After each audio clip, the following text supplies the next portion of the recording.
With a whole new season now here, Zenless Zone Zero has never felt more fresh. Yet one problem the Doom posters will never live down is the presence of HP inflation. HP inflation here, HP inflation there. Yet as the lead scientist in peak design and abobology, I have concluded that HP inflation has never been better. Folks, welcome to Season 3. My name is Josh, and we're going to be going over our very first new character to grace us. No, not that Grace. I meant our newest unit, Velina.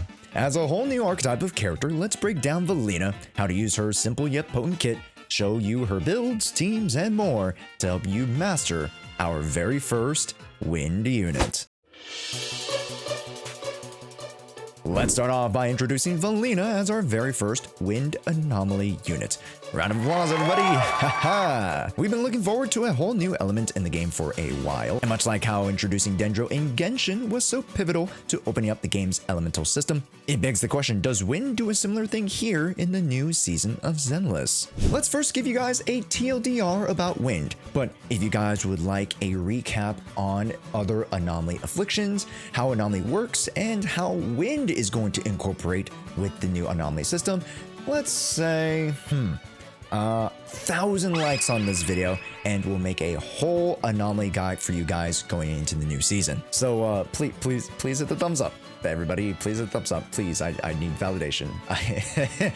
I'm so needy. To give a solid summary, let's break said wind and break down its attribute Anomaly. When wind is built up, you will launch a wind gust that is the windswept anomaly and status effect. When enemies are encompassed within the ring of wind, they will be susceptible to more wind anomaly via a wind buildup res down, and the first time an enemy were to take a certain elemental damage, there will be an added effect called contamination.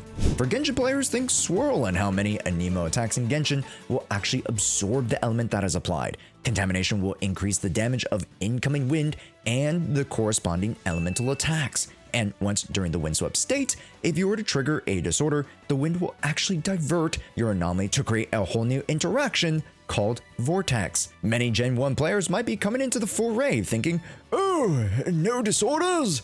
Oh, how am I supposed to get my massive anomaly damage? Well, think of Vortex as a 1.5 enhanced version of disorder that corresponds to whatever element is contaminated or absorbed by the wind anomaly. So now that we have a basic understanding of wind, let's get into how Velina uses wind to control that unbelievably suggestive excuse for a dress. Not that I'm complaining. The core passive, dubbed the Breeze in Bloom, has 3 main sections. Let's first go through its scaling passive that will allow you to scale energy regen into extra damage and anomaly mastery, the latter being a bit more important here. And from an initial energy regen of 1.2, for every point up to a max of 2.88, you can gain upwards of 35% damage bonus and 84 anomaly mastery points, which is a couple tens of AM points that you would have not been able to initially get by, say, running an AM 6 slot conventionally. We'll review the statistics more in the build section, but for now, understand that Velina wants ER, not only for those extra stats, but to be available with her special attacks. Talking about the specials, let's head over there and blend in both the EX special and second portion of the core passive into one. First, let's show the specials. The regular special is nothing crazy, but this attack is relatively quick for what I expected and is considered a heavy. So in the combat portion, where we'll be using it to control stun window prompts, this ability will come in handy. But outside of the regular special, that's all that it's really good for. The EX special, on the other hand, will be her bread and butter.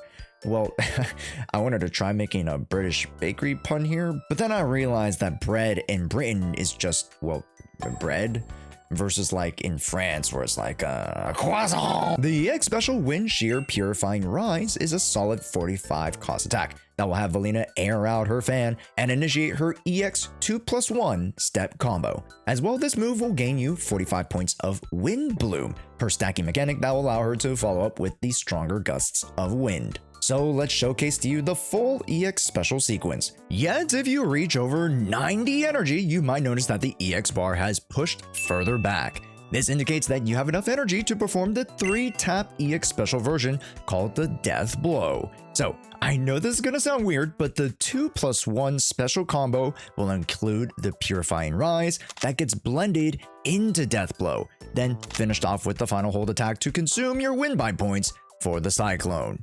So even though it's 3 taps when you have the 90 points, I'm still considering it 2 steps because it includes 2 specials, but it's just 3 inputs, so I apologize. Hopefully that still makes sense for you guys. The Sweeping Cyclone itself will last for 5 seconds, dealing wind damage every 0.5 for a total of 10 instances of damage. The Cyclone, yes, also being able to chip in Wind Anomaly. And just a little funsies extra added in is that with smaller mobs, the Cyclone can actually juggle, which is surprising that they bounce more than Velina's personalities. They must have great support in Rascalifer. And as for the EX special, it's actually just that simple. You have a 2-step attack followed by the finisher that creates a Cyclone. But the passive portion of this is just getting started, as when you apply Windswept, as we mentioned earlier, you can thus get Vortex followed up thereafter. Again, that being the disorder-like anomaly that you can apply with other elements. And actually, that should be your immediate goal after creating the Cyclone, to get off an anomaly so you can get Vortex. Then, once you do, Velina will gain a stack of Wind Bite and summon a Condensed Cyclone, which is just a smaller, cuter Cyclone, which can occur every 3 seconds. Very similar to the ICD, or internal cooldown, of attribute anomalies across the board. Just to showcase it here, see how even though I'm capping out on Anomaly, that I can't actually apply one until our 3-second window finishes. This is a built-in mechanic to prevent anomaly stacking, which can essentially be bypassed via blooms, which, funny enough, we'll get to that shortly as Velina can a bloom too. But in summary, creating big cyclones, getting to vortexing, and then obtaining points of Wind Bite to create smaller cyclones. With those set points of Wind Bite, once you have 2, the next time you trigger Vortex, the damage of said Vortex will increase by 150% of damage and create a sweeping cyclone instead of the smaller cyclone. And, you thought we were done with the cyclones? Well, no, compadre, because there is an added additional effect when a sweeping cyclone hits an opponent with contamination. And hey, Josh Philman here to pop quiz you guys on what contamination is. That's correct, my fellow viewer. It's when Velina spits in my,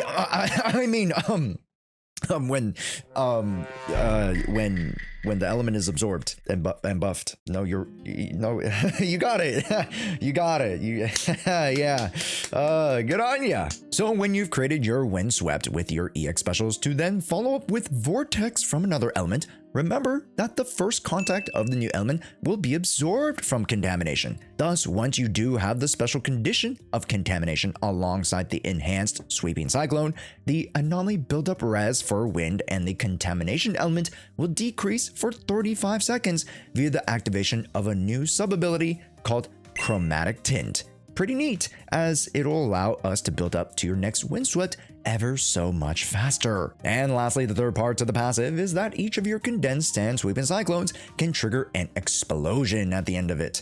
If you were to have your enemies afflicted by any wind anomaly effect, you can then just trigger in a bloom instance, dealing a fixed 145 if wind is the current applied anomaly, or 225% if it's another element. Meaning, if you have an insanely cracked out anomaly DPS who had just slapped an insane blast of anomaly, you can then follow up with a relatively stronger a bloom instance.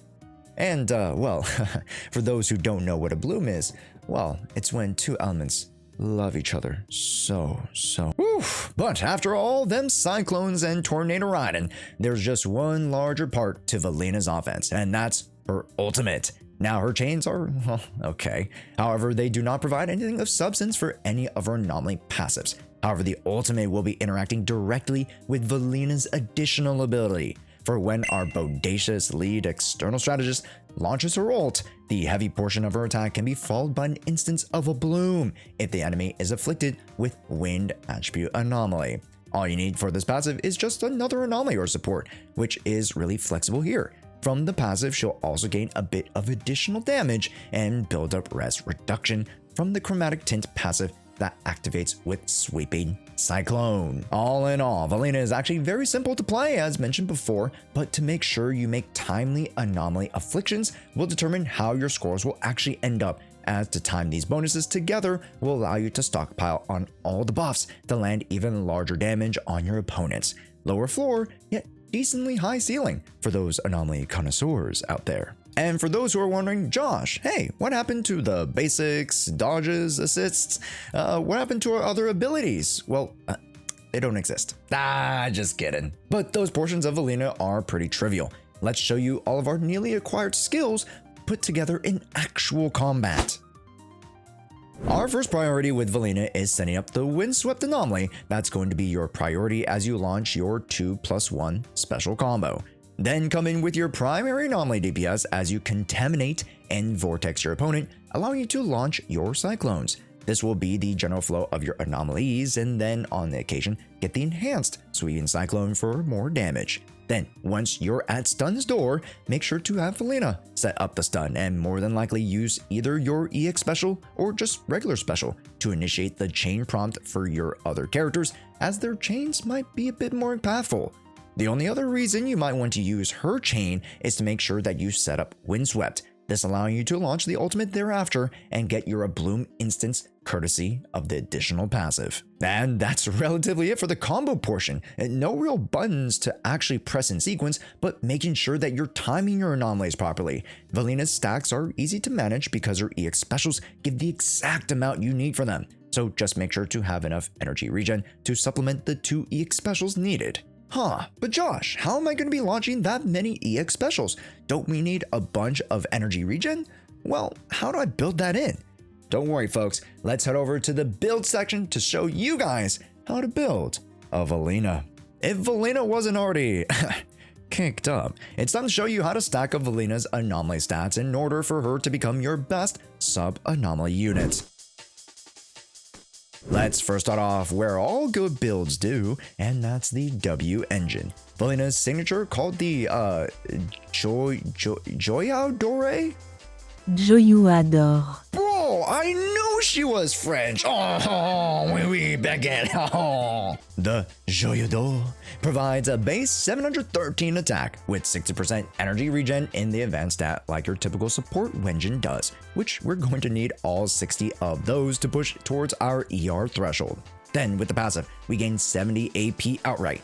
And when the equipped user's EX special deals wind damage, the vortex and windswept damage will increase by 7% for 40 seconds, a stack that can go up to 2 times for a 14% scalable damage bonus. Then when you are at 2 stacks, which should be pretty easy to set off if you land your EX special 2+1 combo, you can gain an additional 60 scalable points of AP. So at base W1, you can get 130 extra AP with extra anomaly and vortex damage, bringing it slightly above many other signatures in potency due to the ER double scaling. Currently, there are not too many engines that can match the signature because of the different nature of wind interactions, but it's my job to find you the best alternatives, and one that is accessible and has been in the spotlight as of recent is the Fusion Compiler. This option is stellar for Velina because her 2+1 combo will align with the 3 stacks required specials or EX specials to gain the AP bonus. Pair that with strong pen and base attack bonuses, and this W engine option is a great alternative, but honestly can't keep up as well as you'd like. Other signature alt options that focus on anomaly mastery, such as the Angel in the Shell or Flight of Fancy, will also do the trick. Yet let's not forget the advanced stat of ER can contribute quite a bit towards Velina's double scaling. So bringing in alt sigs that have ER, such as the Meta Tanuki Morphosis or Thought Bop from Jshoea and Suna respective, can be great options too. That is if you're not already bringing in Jshoea to the active squad. Then with your budget option then comes a very conventional Weeping Gemini, the alt ER options such as Kaboom the Cannon or the Vault. Because damage is quite difficult to predict with many of these options feeding into different aspects of Velina's kit and those rearing different results based on the enemy at hand, I personally would prioritize ER with the W engines and drives, then focus as much AP within your drive substats. So using an alt ER options are the go-to. Speaking of drives, Velina makes things pretty simple by having her own new drive disc called the Wuthering Salon. The 2-set bonus on this new drive provides 10% wind damage, and that counts for her wind-based attacks, Anomaly, and Vortex. The 4-set full bonus will grant 25 AP for use of an EX special attack that can stack up to 2 times for a total 50 AP. Then when the equipped user triggers Windswept, their own damage will increase by 18% for 40 seconds. They should have just made the passive, just be wind, you dummy. And with the 4 sets solidified, we have the 2 sets, and I'm not gonna lie, ER is the way to go. Yes, you can go with AM, but since you have a lower initial Anomaly Mastery than most other units, the percentage you get is going to be lower. But if you just feed into the ER core passive, you'll get more AM. And you'll also just get the full damage bonus, so ER 2 set it is. When it comes to the main stats on the right hand side of the drive slots, let's start at number 4, and that simply is going to be AP. You can then follow that up with the new Wind element for slot 5 or Attack and Pen depending on the matchup and contributing substats. And the last 6 slot will be for Energy Regen to reach the max ER you can. And just to cover the bases of the build, here are your skill priorities, which mainly consists of core being the highest as most, if not all of your anomaly scalings are through it. Then EX special and ults are the 2 big skills.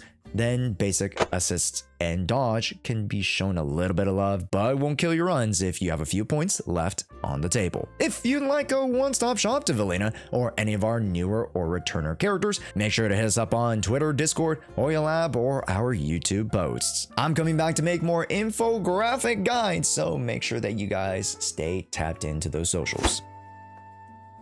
And after we've built our Velina, it's only right that we take our now embodiment of Aang onto the battlefield. And with so much talk about who's going to take up Velina's wind contamination, well, if it were up to me, I want to sniff all that contamination up, if you catch my drift. Let's talk about what units are best suited for Velina, as well as some amazing alt options, and even wacky teams. First, let's get it out of the way. Anomaly units go best with Velina. Big whoop. But which anomaly units as of the end of Season 2? We were even seeing some very interesting shifts with how the anomaly units were presented and crafted to highlight certain anomaly reactions. So let's first start off with the classic main and sub anomaly teams. In this team construction, Velina will be taking the sub anomaly slot, where folks like Jane Doe, Alice, Piper, Yanagi, and of course, Promea will be taking the front and center slot. These units are strong pushers of their own anomaly that, again, help to bounce off the vortexes and create more anomalies and stronger ones at that, with Velina's ability to push res downs as well as buff her own vortex damage. Then the third teammate in all of this will mainly come down to one unit, Jshoea. And as the best in slot anomaly support, it's no question why she's been one of the most valued units out of Season 2 and maintains that value as no other unit has been able to compete in this category. Well, for now. But another team I'd also like to highlight is the Arya and Suna teams, or even Arya and Nangong with Velina. Heck, why not even try out Velina and Nangong together? Although the latter team can be a bit cope when it pertains to a bit more consistent anomaly app, the first two that have Arya are surprisingly strong. And yes, it is a matter of you being able to make sure that you time your attacks right, and then after Windswept and Vortex are taken up, to then start pouncing with the Ablooms. The Angels fall a bit short in synergy, but still are very much viable to help clear content that involves Ether. Speaking of, let's head over to the secondary type of team, the Balanced Anomaly Squad. Now, to be honest, nothing's really too balanced with these squads, as Velina usually will be taking even more of the on-field time to actively help drive a bit. These units consist of Bernice, Grace, and yes, even Vivian. Although this synergy with Vivian has been questioned by many leading theory crafters, it also comes down to certain stages not necessarily having bonuses that impact both. Usually a stage will have Ether Ice, Physical Ether, but we are seeing Wind being paired currently with Ice, and that leaves Vivian out high and dry. Yet that doesn't mean this team doesn't have potential, just that currently we're seeing better teams that do require a driver to Velina's Passenger Princess. But as for Grace and Bernice, these two do quite well, and with their premium buffers, clear content cleanly. With budget supports or even options like Bernice Lighter, well, you'll get varying results based on vertical investment and matchups. But before we go on to other all teams, I do want to come clean about the Yabi. Even though she is all ears, the synergy with Miyabi is not that great. Yes, you can brute force content because of their strengths and just overall damage that Miyabi can bring, but to be honest, many players who either do not know how to pilot Miyabi or don't have the right or required builds will get bounced out because of the inherent anti-synergy of Miyabi wanting disorders and Velina wanting, well, the opposite, and taking those precious reactions for herself. If there was a world Miyabi could be reworded to allow any disorder-like reactions, that would include Vortex, oh boy, we'd be singing a different tune. But to have one whole elemental class that excludes the Void Hunter does feel terrible. I'm with you, Miyabi fans. But there's literally every other character in the game, and it's not like Wind is going to be the only archetype paired with the Anomaly class in Season 3. So don't lose the forest for the trees, my fellow Gooners. And now comes the fun part, as we've tried some very wacky alternative teams that other creators might not have thought of. Let's start at the top of the iceberg and chip away towards the crazy, first starting off with Yuzu Ice. This team has been proven with folks like Miyabi before, and the relatively okay ice pushing that these two can output allow for us to clear content. So if we are really on a budget, why not try these two, or even a Lycon in place of the frequent cardigan wearer, as his potential has been a nice little upgrade, and he too can help push for more ice anomaly. Now, for this particular team, we won't be receiving Velina's additional passive, but hey, I've cleared with decent build for cost team, and if me, the chunk of ZZ, can do it, well, you can too. The next team definitely has to be the electric Harumasa and Qingyi. Now, this team is literally crafted out with the ingredient philosophy of Arena, this being a weird melting pot of two different concepts for teams. One that wants Anomaly with Velina, and one that can dish out damage but will utilize the Anomaly to maintain its own offensive pressure. Is Harumasa better on his own? Probably, yeah. But can this team kick some butt in electric or neutral matchups? Well, not exactly, but I'm not gonna lie and say that this team doesn't feel fun, and that's coming from a guy who notoriously dislikes men. So if you guys have very, very high invested Harumasas, why not try out this team? The penultimate team I wanted to share here has to be the double Ether Crutch, aka the wheelchair comp that comprises of Astriao and Nicole. Now, with enough quick assists, anything is possible, and with how efficient Nicole is in the budget Anomaly slot, the team actually seems feasible and can actually put on the hurt compared to just a Vivian. And lastly, a team con that I've been waiting to mention for a bit, but we might not see till the farther future, is Velina and her faction mates of Norma and Sunbringer. For the folks in the back, with the wacky teams, they've all gone without allowing Velina to work with her additional passive. Only units who are Anomaly and aligned to the faction are allowed to do so. So what if we were to actually include these units? The door to alt Anomaly comps actually opens up and allows Velina to provide strong Anomaly presence and Vortex without being too invasive to what the on-fielder demands, whether they are Anomaly, attackers, or even Rupture. But since these teams are a bit further into the future, we'll have to wait on their releases, so make sure y'all are subscribed, as we'll be continuing to put out these amazing early access guides. And just to wrap up, let's talk about Mindscapes and investment strategies, as many folks here want to know if the Mindscapes are worth it. And should you be grabbing them over the signature, or even go further beyond? Let's start off with the M1 Orderly Elegance, which grants Sweeping Cyclones 20% increased days, which is actually super nice as Velina already has solid days contributions for an Anomaly. This allowing you to conveniently push for consistent 3 stun windows. Then when Velina triggers Vortex, she'll ignore 20% of the target's all attributes res. And when squad mates, not just herself, deal Windswept, 20% of the target's wind res is ignored. And this may seem trivial now, but further down the road, when we get more wind units, this will become much more impactful. Next, the M2 grants Velina the ability to stack 1 extra wind bite when triggering Windswept.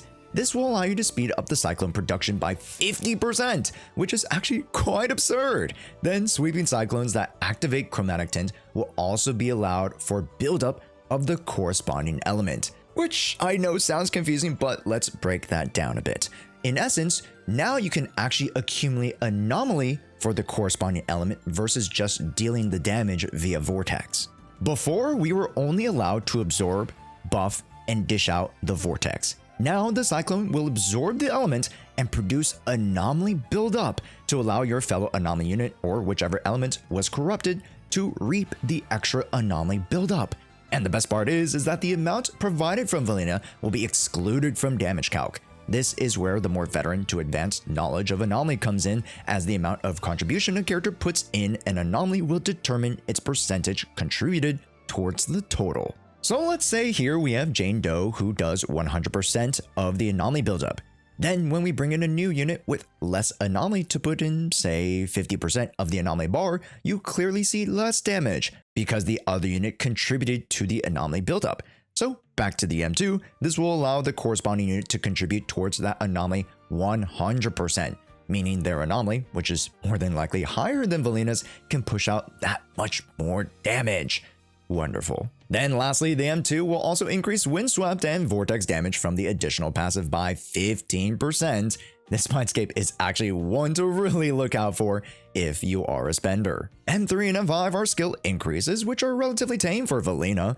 M4 provides a 15% attack bonus to herself anytime she uses an EX special.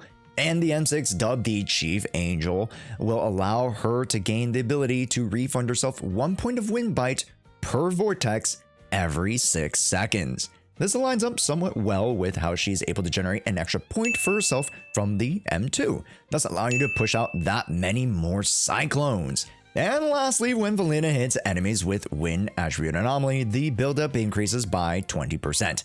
And when she is able to reapply Windswept, the damage on the new Windswept will increase based on the duration of the previous 2.5% each second that it's live for a total of 40%. This will incentivize you to stack up anomalies in a way like how Alice likes to chain her assaults and polarize assaults. And because more than likely you are stacking it upon itself, you will gain the total 40% amount of the fully realized damage bonus, which is absolutely absurd. Now, circling back to the investment comparisons, personally the W engine makes it much easier to build Velina, coming as a priority, but I would be remiss if I told you that M1 wasn't worth it, especially if you were thinking to push towards the M2, which has such great value both in damage and utility, this trumping the value of just having the W engine alone. And if you are adamant about making Velina a cornerstone of wind for your box, might as well go for the M2 W1 breakpoint.